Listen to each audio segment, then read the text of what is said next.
नहीं था मेरे साथ में रोने को, आईने में बैठा गुरु था बस। कहते थे लोग तेरे बस की नहीं था, मेरा दिल भी नादान था, मानता सच पर कुछ नहीं ऐसा जो तू नहीं कर सकती। अब कहता है आईना, कहते हैं बड़ी बातचीत इंडस्ट्री के लोगों से, पूरी पिक्चर बची है अभी प्रोमो देख।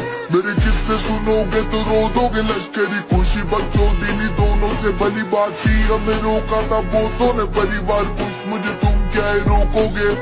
बिस्तर बना देंगे नोटों के अगर मेहनत को पैसों से तोलोगे। संगीत को सब किया समर्पित, लिखे दिल से गाने मेरे अमर गीत। बिगी पाक को सुन गया सफर भी, मेरी बातें है रोनो कलर ग्रीट। मेरी माँ से पूछना मेरे बारे में, बाप से लड़ी वो बेटे को गाने दे साथ में खड़ी। मैं उसके सहारे से तो किसे सोचा कि तूने हम मारेंगे।